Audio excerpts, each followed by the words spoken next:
You Should Have Seen the Mess. By Muriel Spark. Spark's short story, You Should Have Seen the Mess, 1958. Features a first-person narrator who appears to be in the throes of a personality disorder. The irony of this disorder is that it is manifested in neurotic attempts to impose an order where it does not belong. The narrator, Lorna, quite simply cannot make sense of what she sees as the chaos in which others choose to live their lives. The disorderliness, the want of cleanliness, and the lack of pattern in everyday behavior. In You Should Have Seen the Mess by Muriel Spark we have the theme of obsession, appearance, isolation, modernity, independence, change and acceptance.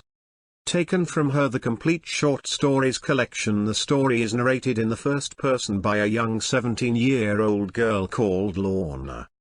And after reading the story the reader realizes that Spark may be exploring the theme of obsession. Lorna is very particular when it comes to her environment, particularly if the environment is not clean, or at least not as clean as Lorna thinks it should be.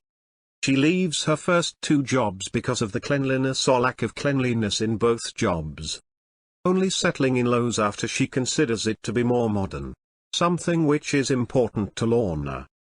Throughout the story Lorna makes comparisons between what she considers to be old-fashioned and what she thinks is more suitable and modern. It is as though Lorna lives her life judging her environment negatively should it not meet her strict criteria. She continually compares her own home to other people's home, and as such she sees many failings in other people's environments, the Darbys being an example. It is also interesting that Lorna uses her mother and father as a benchmark on how a person should be treated, as she is not allowing herself to fully explore the diversity of life. Again, the Darbys being an example. In reality Lorna appears to have put herself and her family on a pedestal and judges people negatively should they fall short of the standards that Lorna and her family have set for themselves. Appearance seems to be everything to Lorna regardless of the character of an individual. She forgoes an engagement with the chemist's assistant because he is unable to provide Lorna with the little extras that she would like to have. This may be significant, as Spark could be suggesting that Lorna is a social climber and is driven by her desire to improve her circumstances. However, the possibility of Lorna actually improving her situation are limited due to her critical appraisal of others. It is also possible that Lorna, due to her point of view, is only going to isolate herself from others. The only people who really support Lorna throughout the story are her parents. Lorna does not stay long enough in one place, due to her obsession with cleanliness, to form a meaningful relationship with others. Willie's character is also interesting, as he has the financial backing to elevate Lorna to the position that she would like to be in. However, due to his unkempt manner, Lorna does not consider him to be a suitable prospect for marriage.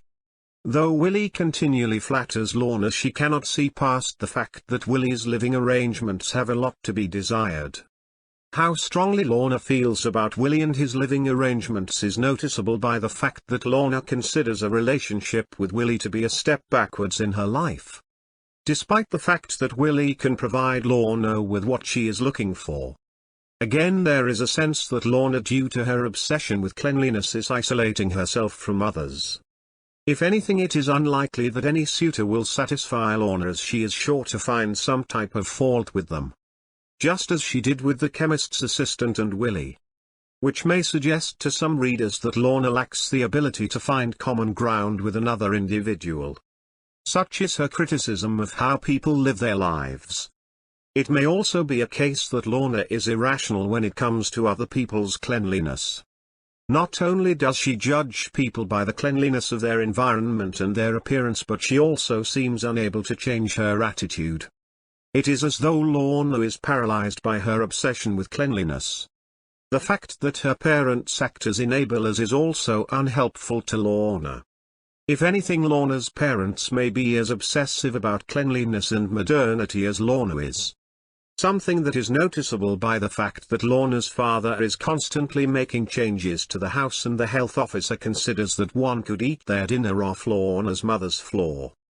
The fact that Lorna uses her parents' home as a marker when it comes to considering other people's lives and their environment may also suggest that Lorna is not necessarily independent. Such is the influence of her parents on Lorna's thinking.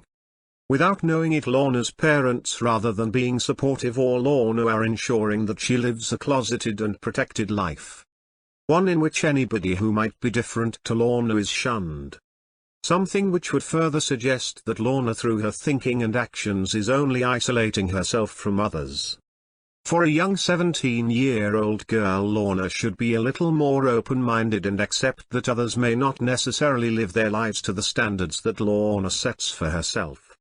End of the summary. Thank you.